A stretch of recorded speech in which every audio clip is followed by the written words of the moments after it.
Confesiones de San Agustín, libro tercero, capítulo primero. Caída en las redes del amor. Llegué a Cartago y por todas partes crepitaba en torno mío un hervidero de amores impuros. Todavía no amaba, pero amaba el amar, y con íntima indigencia me odiaba a mí mismo por verme menos necesitado. Buscaba qué amar amando el amar, y odiaba la seguridad y la senda sin peligros, porque tenía dentro de mí hambre del interior alimento de ti mismo, oh Dios mío, aunque esta hambre no la sentía yo tal.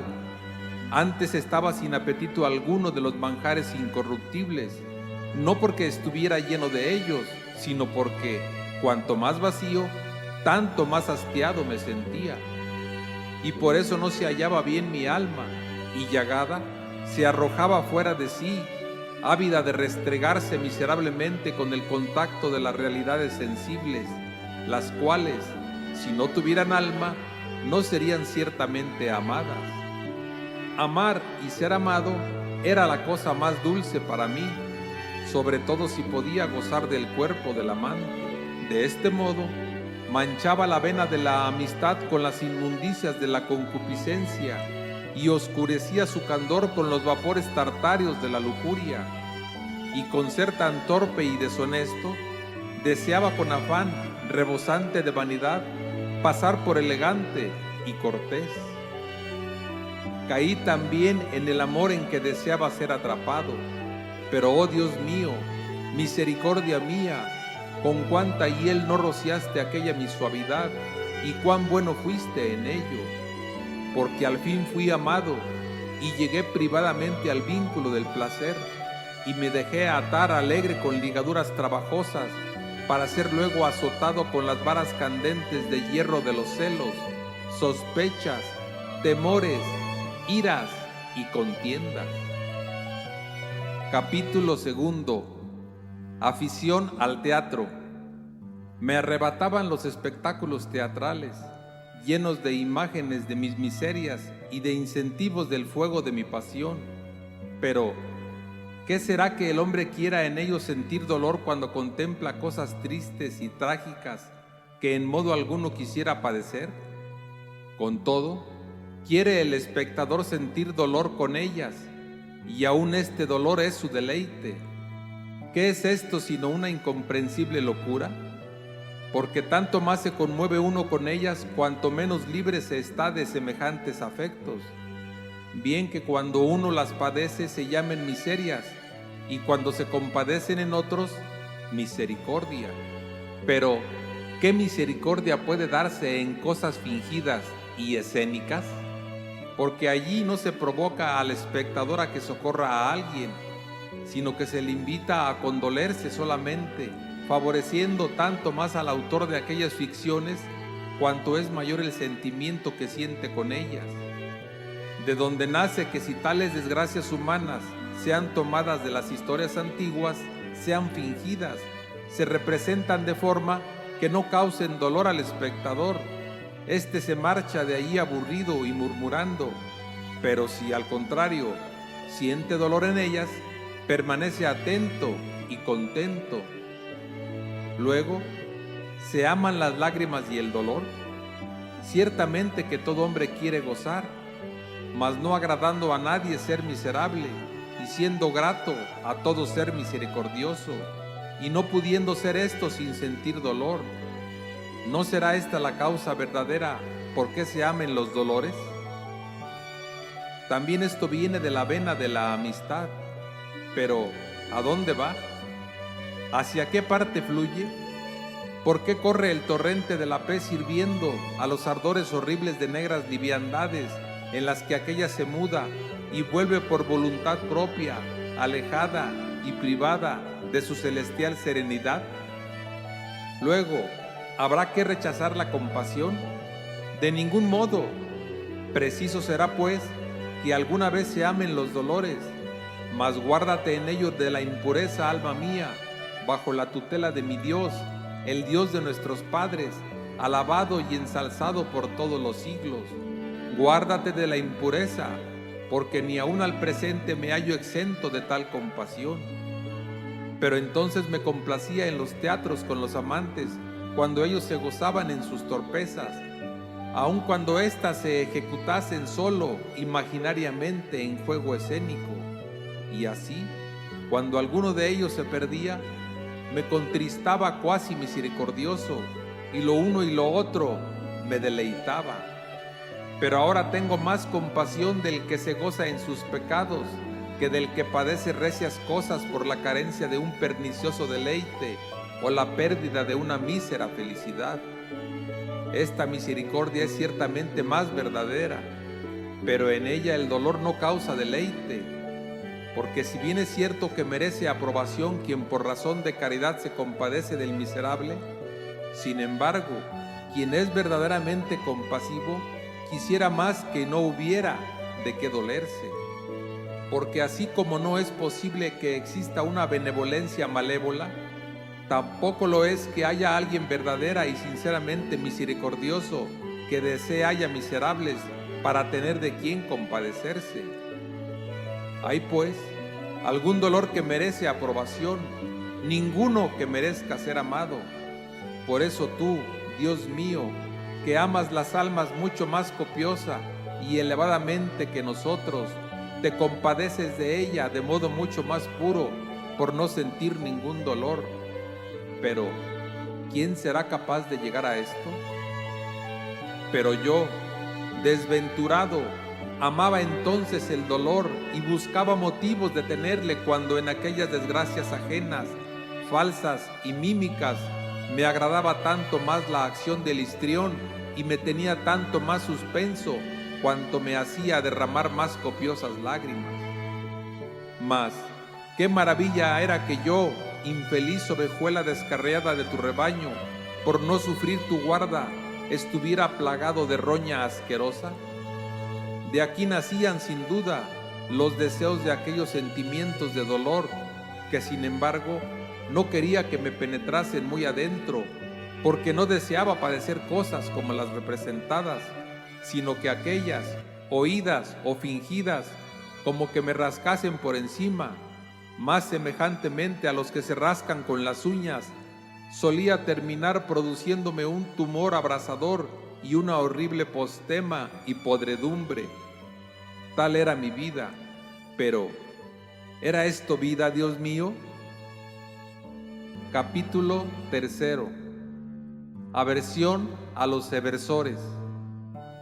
Entre tanto, tu misericordia fiel circunvolaba sobre mí a lo lejos, mas en cuantas iniquidades no me consumí, Dios mío, llevado de cierta curiosidad sacrílega que apartándome de ti, me conducía a los más bajos, desleales y engañosos obsequios a los demonios, a quienes sacrificaba mis malas obras, siendo en todas castigado con duro azote por ti.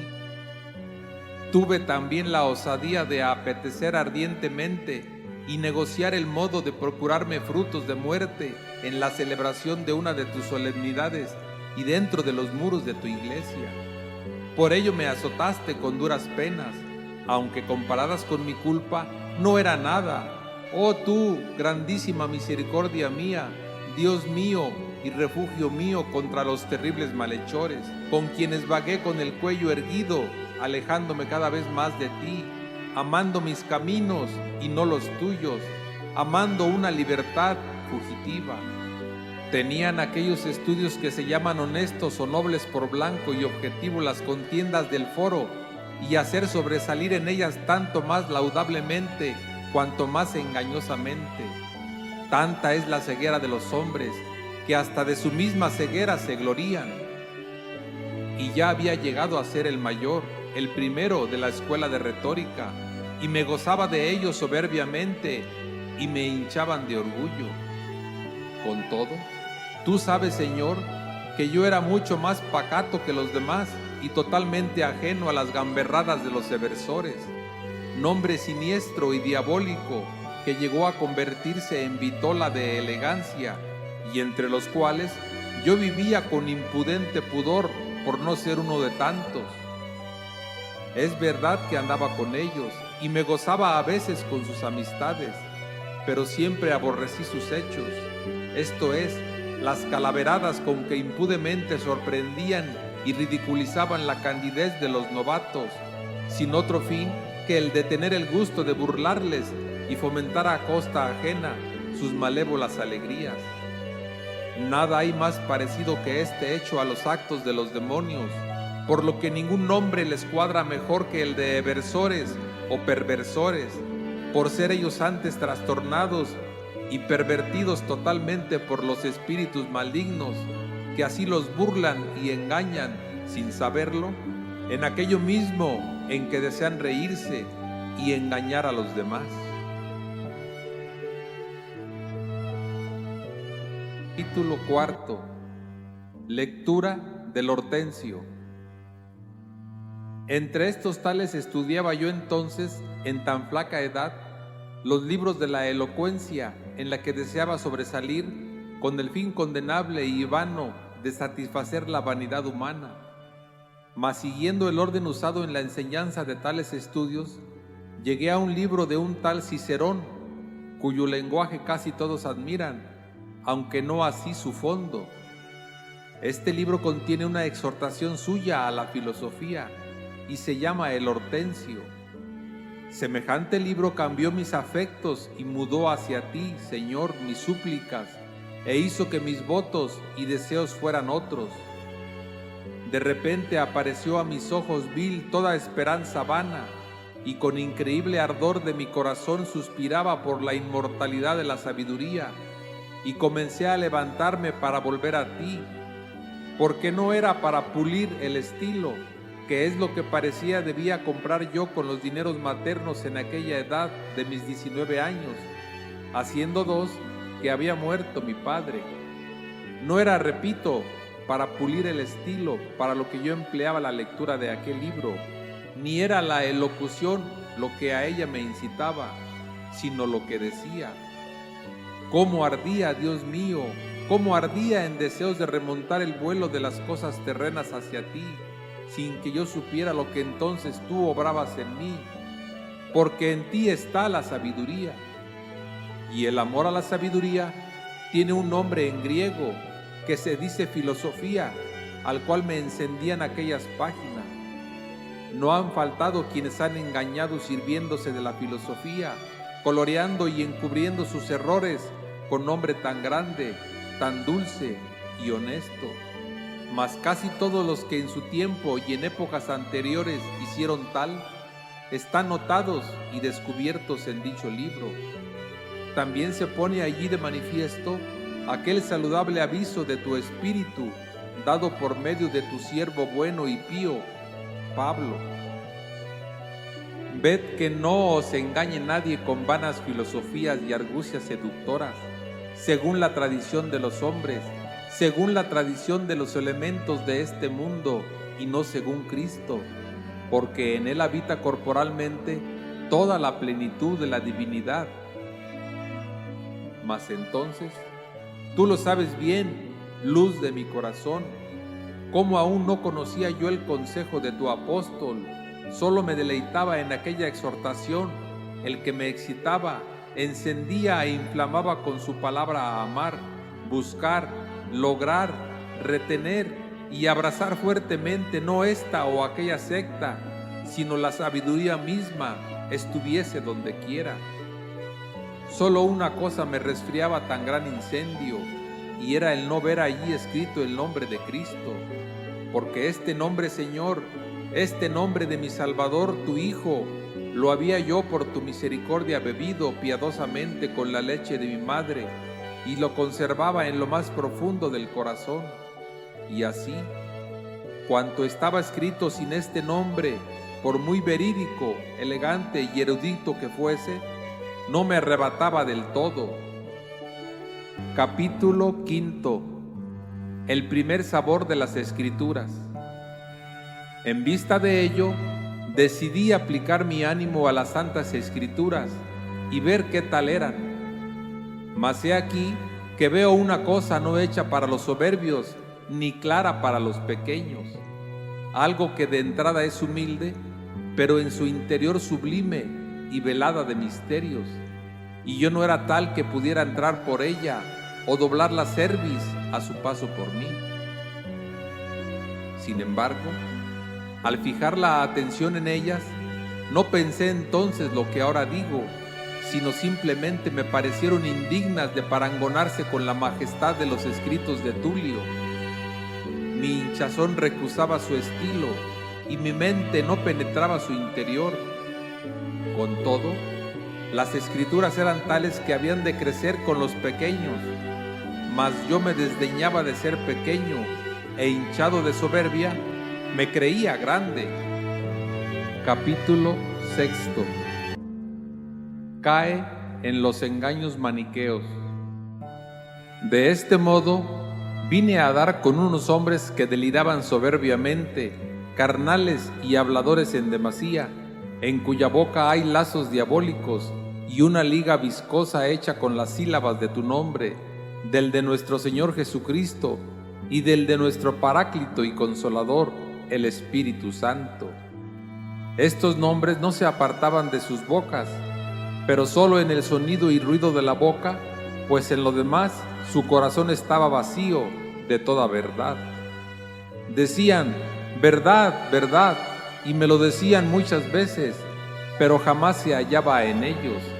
Antes decían muchas cosas falsas, no solo de ti, que eres verdad por esencia, sino también de los elementos de este mundo, creación tuya, sobre los cuales, aun diciendo verdad los filósofos, debía haberme remontado por amor de ti, oh Padre mío, sumamente bueno y hermosura de todas las hermosuras. Oh verdad, verdad, cuán íntimamente suspiraba entonces por ti desde los meollos de mi alma, cuando aquellos te hacían resonar en torno mío frecuentemente y de muchos modos, bien que solo de palabras y en sus muchos y voluminosos libros. Estos eran las bandejas en las que, estando yo hambriento de ti, me servían en tu lugar el sol y la luna, obras tuyas hermosas, pero al fin obras tuyas, no tú, y ni aun siquiera de las principales. Porque más excelentes son tus obras espirituales que estas corporales, siquiera lucidas y celestes. Pero yo tenía hambre y sed, no de aquellas primeras, sino de ti misma, oh verdad, en quien no hay mudanza alguna, ni obscuridad momentánea. Y continuaban aquellos, sirviéndome en dichas bandejas espléndidos fantasmas, en orden a los cuales hubiera sido mejor amar este sol, al menos verdadero a la vista, que no aquellas falsedades que por los ojos del cuerpo engañaban al alma. Pero como las tomaba por ti, comía de ellas, no ciertamente con avidez, porque no me sabían a ti, que no eras aquellos vanos fantasmas, ni me nutría con ellas, antes me sentía cada vez más extenuado. Y es que el manjar que se toma en sueños, no obstante ser muy semejante al que se toma despierto, no alimenta a los que duermen porque están dormidos. Pero aquellos no eran semejantes a ti en ningún aspecto, como ahora me lo ha manifestado la verdad, porque eran fantasmas corpóreos o falsos cuerpos, en cuya comparación son más ciertos estos cuerpos verdaderos que vemos con los ojos de la carne, sean celestes o terrenos, al par que los brutos y aves. Vemos estas cosas y son más ciertas que cuando las imaginamos, y a su vez, cuando las imaginamos, más ciertas que cuando por medio de ellas conjeturamos otras mayores e infinitas que en modo alguno existen. Con tales quimeras me apacentaba yo entonces y por eso no me nutría. Pero tú, amor mío, en quien desfallezco para ser fuerte, ni eres estos cuerpos que vemos, aunque sea en el cielo, ni los otros que no vemos allí, porque tú eres el creador de todos estos, sin que los tengas por las más altas creaciones de tu mano. Oh, cuán lejos estabas de aquellos mis fantasmas imaginarios, fantasmas de cuerpos que no han existido jamás, en cuya comparación son más reales las imágenes de los cuerpos existentes, y más aún que aquellas estos los cuales sin embargo no eres tú, pero ni siquiera eres el alma que da vida a los cuerpos, y como vida de los cuerpos, mejor y más cierta que los cuerpos, sino que tú eres la vida de las almas, la vida de las vidas que vives por ti misma y no te cambias, la vida de mi alma. Pero, ¿dónde estabas entonces para mí? Oh, y qué lejos, sí, y qué lejos peregrinaba fuera de ti, privado hasta de las bellotas de los puercos que yo apacentaba con ellas. Cuánto mejores eran las fábulas de los gramáticos y poetas que todos aquellos engaños, porque los versos y la poesía y la fábula de Medea volando por el aire son cosas ciertamente más útiles que los 5 elementos diversamente disfrazados, conforme a los 5 antros o cuevas tenebrosas, que no son nada real, pero que dan muerte al que los cree. Porque los versos y la poesía los puedo yo convertir en vianda sabrosa, y en cuanto al vuelo de Medea, si bien lo recitaba, no lo afirmaba, y si gustaba de oírlo, no lo creía, pero aquellas cosas del maniqueísmo las creí. ¡Ay, ay de mí! ¿Por qué grados fui descendiendo hasta las profundidades del abismo, lleno de fatiga y devorado por la falta de verdad? Y todo, Dios mío, a quien me confieso por haber tenido misericordia de mí cuando aún no te confesaba, todo por buscarte, no con la inteligencia con la que quisiste que yo aventajase a los brutos, sino con los sentidos de la carne, porque tú estabas dentro de mí, más interior que lo más íntimo mío, y más elevado que lo más sumo mío. Así vine a dar con aquella mujer provocativa y escasa de prudencia, enigma de Salomón, que, sentada a la puerta de su casa sobre una silla, pregona a los transeúntes: comed gustosos los panes ocultos y bebed la dulzura del agua hurtada. Tal mujer me sedujo por hallarme vagando fuera de mí, bajo el imperio del sentido carnal de la vista, rumiando dentro de mí todas las glotonerías devoradas por la pupila. Capítulo 7. Absurdos en la doctrina maniquea. No conocía yo otra cosa, en realidad de verdad lo que es, y me sentía como agudamente movido a asentir a aquellos necios engañadores cuando me preguntaban de dónde procedía el mal, y si Dios estaba limitado por una forma corpórea, y si tenía cabellos y uñas, y si habían de ser tenidos por justos los que tenían varias mujeres a un tiempo, y los que causaban la muerte a otros y sacrificaban animales. Yo, ignorante de estas cosas, me perturbaba con ellas, y alejándome de la verdad, me parecía que iba hacia ella, porque no sabía que el mal no es más que privación del bien, hasta llegar a la misma nada. ¿Y cómo lo había yo de saber, si con la vista de los ojos no alcanzaba a ver más que cuerpos, y con la del alma no iba más allá de los fantasmas? Tampoco sabía que Dios fuera espíritu y que no tenía miembros a lo largo ni a lo ancho, ni cantidad material alguna, porque la cantidad o masa es siempre menor en la parte que en el todo, y aun dado que fuera infinita, siempre sería menor la contenida en el espacio de una parte que la extendida por el infinito, a más de que no puede estar en todas partes como el espíritu, como Dios. También ignoraba totalmente qué es aquello que hay en nosotros, según lo cual somos, y con verdad se nos llama en la Escritura imagen de Dios. No conocía tampoco la verdadera justicia interior, que juzga no por la costumbre, sino por la ley rectísima de Dios omnipotente, según la cual se han de formar las costumbres de los países y épocas conforme a los mismos países y tiempos, y siendo la misma en todas las partes y tiempos, no varía según las latitudes y las épocas, según la cual fueron justos Abraham, Isaac, Jacob y David, y todos aquellos que son alabados por boca de Dios, aunque los ignorantes, juzgando las cosas por el módulo humano y midiendo la conducta de los demás por la suya, los juzgan inicuos, como si un ignorante en armaduras, que no sabe lo que es propio de cada miembro, quisiera cubrir la cabeza con las grebas y los pies con el casco, y luego se quejase de que no le venían bien las piezas.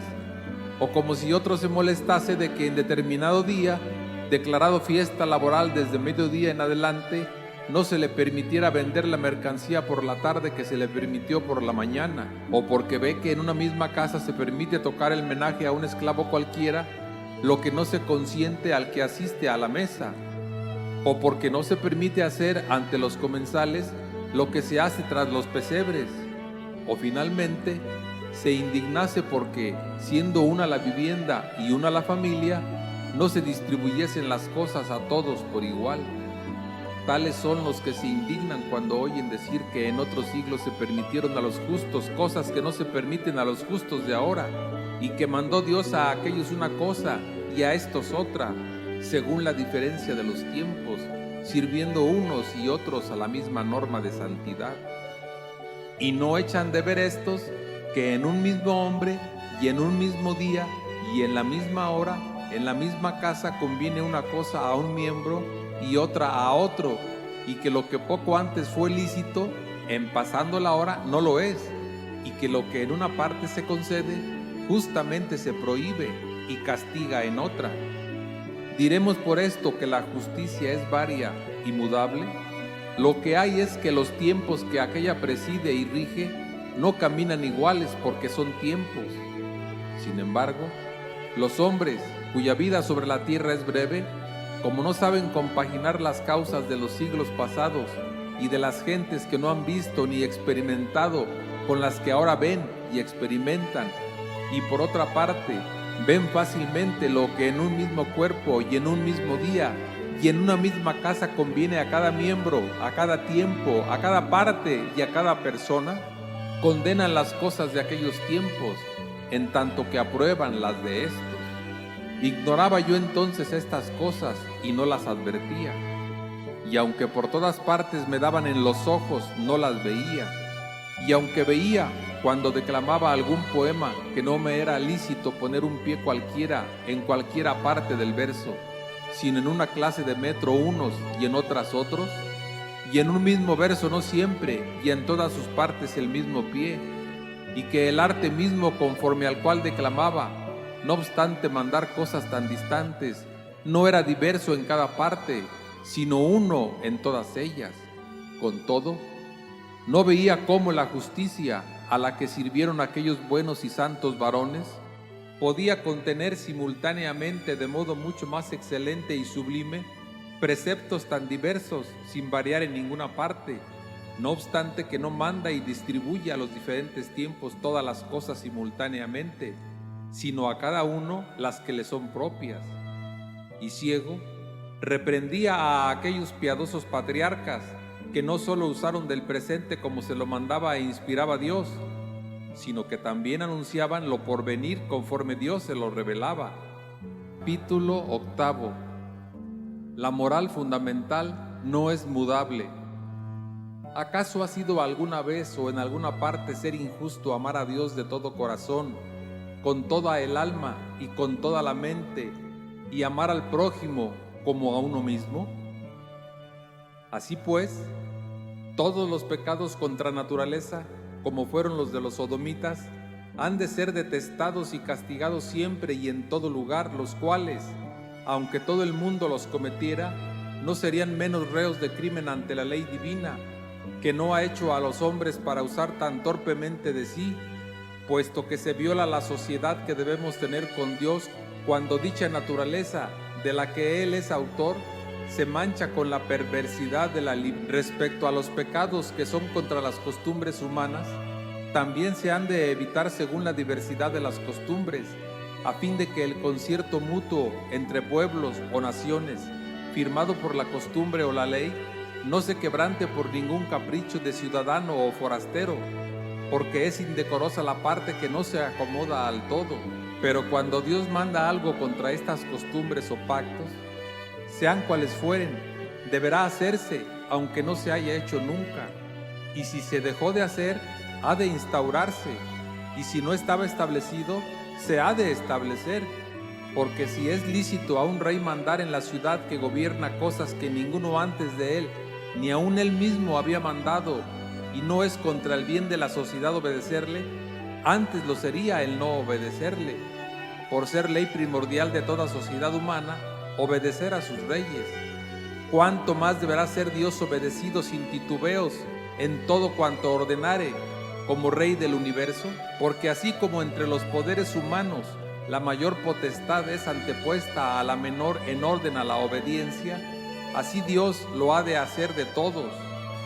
Lo mismo ha de decirse de los delitos cometidos por deseo de hacer daño, sea por contumelia o sea por injuria, y ambas cosas, o por deseo de venganza, como ocurre entre enemigos, o por alcanzar algún bien sin trabajar, como el ladrón que roba al viajero, o por evitar algún mal, como el que teme, o por envidia, como acontece al desgraciado, con el que es más dichoso, o al que ha prosperado y teme se le iguale, o se duele de haberlo sido ya, o por el solo deleite, como el espectador de juegos gladiatorios, o el que se ríe y burla de los demás.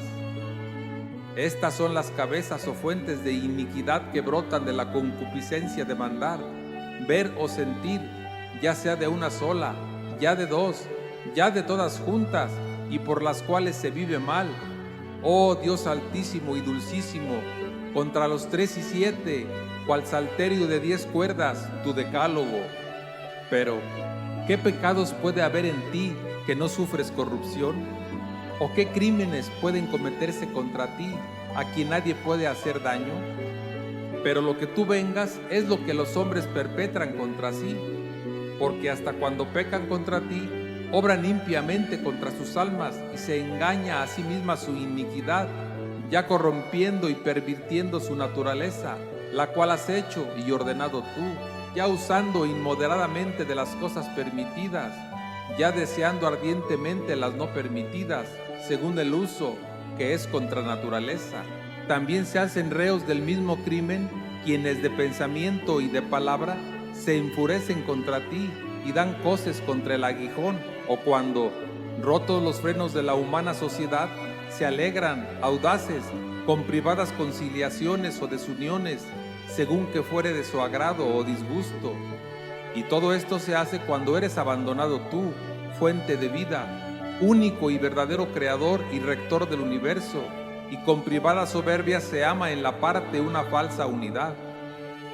Así pues, solo con humilde piedad se vuelve uno a ti, y es como tú nos purificas de las malas costumbres, y te muestras propicio con los pecados de los que te confiesan, y escuchas los gemidos de los cautivos, y nos libras de los vínculos que nosotros mismos nos forjamos, con tal que no levantemos contra ti los cuernos de una falsa libertad, sea arrastrados por el ansia de poseer más, sea por el temor de perderlo todo, amando más nuestro propio interés que a ti, bien de todos. Capítulo 9.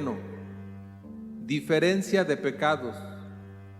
Pero entre las maldades, delitos y tanta muchedumbre de iniquidades, están los pecados de los proficientes, que los hombres de buen juicio vituperan, según la regla de perfección, y alaban por la esperanza del fruto, como ocurre con el trigo en ciernes.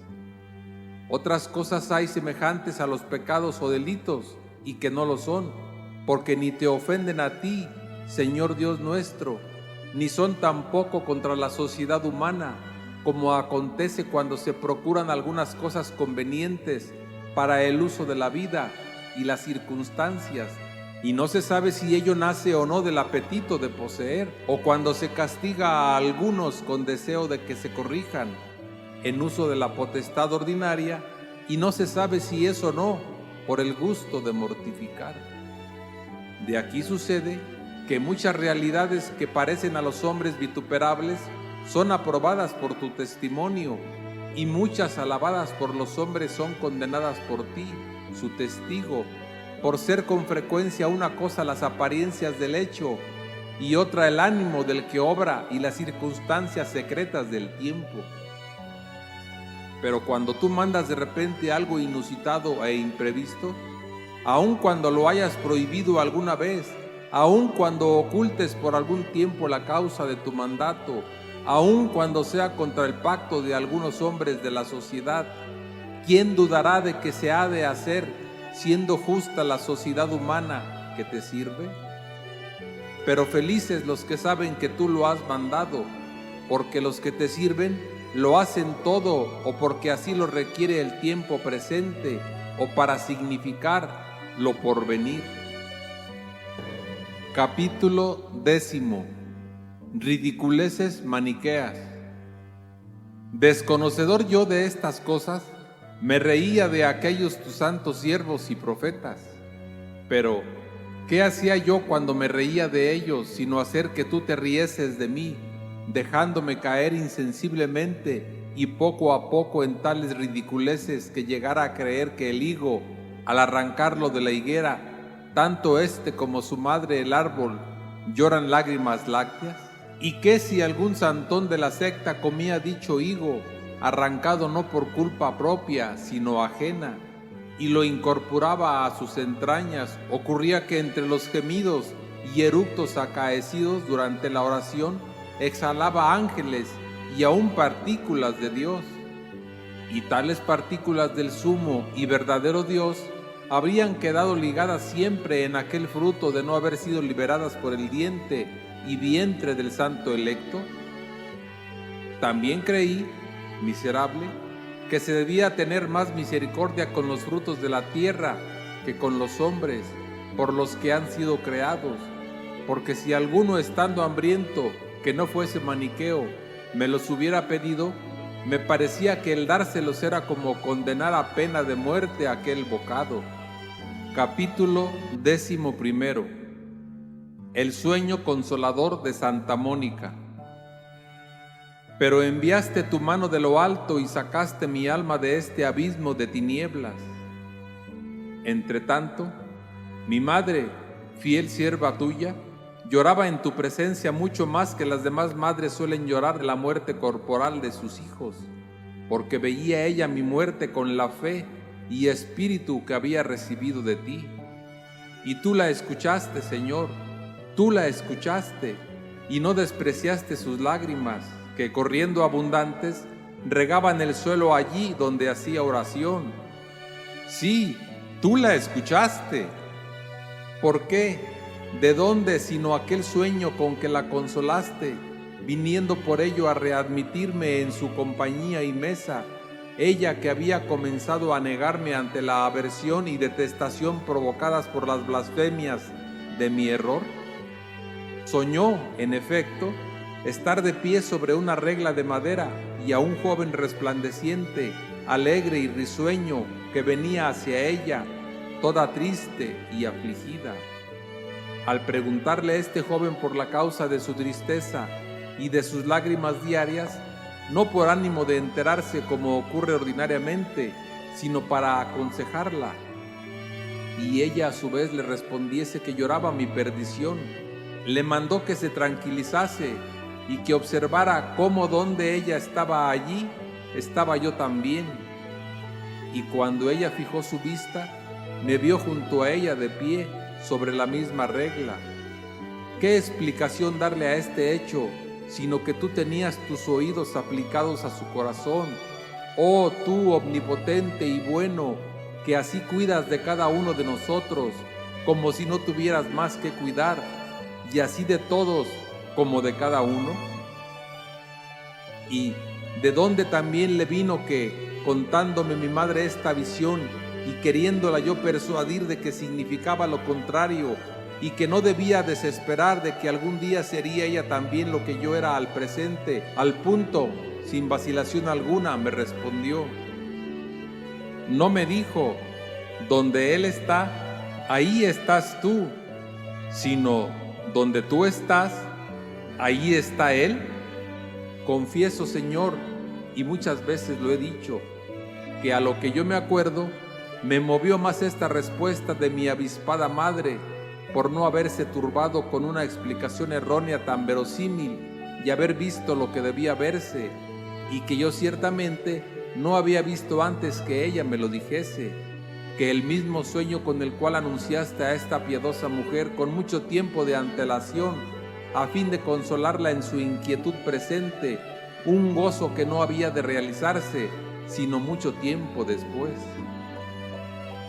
Porque todavía hubieron de pasar casi 9 años, durante los cuales continué revolcándome en aquel abismo de cieno y tinieblas de error, hundiéndome tanto más cuanto más conatos hacía por salir de él. Entretanto, aquella piadosa viuda, casta y sobria como las que tú amas, ya un poco más alegre con la esperanza que tenía, pero no menos solícita en sus lágrimas y gemidos, no cesaba de llorar por mí en tu presencia en todas las horas de sus oraciones, las cuales, no obstante ser aceptadas por ti, me dejaba, sin embargo, que me revolcara y fuera envuelto por aquella oscuridad. Capítulo 12. No perecerá el hijo de tantas lágrimas. También por este mismo tiempo le diste otra respuesta, a lo que yo recuerdo, pues paso en silencio muchas cosas por la prisa que tengo de llegar a aquellas otras que me urgen más te confiese, y otras muchas porque no las recuerdo. Diste, digo, otra respuesta a mi madre por medio de un sacerdote tuyo, cierto obispo, educado en tu iglesia y ejercitado en tus escrituras, a quien como ella rogase que se dignara a hablar conmigo, refutar mis errores, desengañarme de mis malas doctrinas y enseñarme las buenas. Hacía esto con cuantos hallaba idóneos. Negóse él con mucha prudencia a lo que he podido ver después, contestándole que estaba incapacitado para recibir ninguna enseñanza por estar muy fiero con la novedad de la herejía maniquea y por haber puesto en apuros a muchos ignorantes con algunas cuestioncillas, como ella misma le había indicado. Dejadle estar, dijo, y rogad únicamente por él al Señor. Él mismo, leyendo los libros de ellos, descubrirá el error y conocerá su gran impiedad. Y al mismo tiempo le contó cómo, siendo él niño, había sido entregado por su seducida madre a los maniqueos, llegando no solo a leer, sino a copiar casi todos sus escritos, y como él mismo, sin necesidad de nadie que le arguyera ni convenciese, llegó a conocer cuán digna de desprecio era aquella secta y cómo al fin la había abandonado.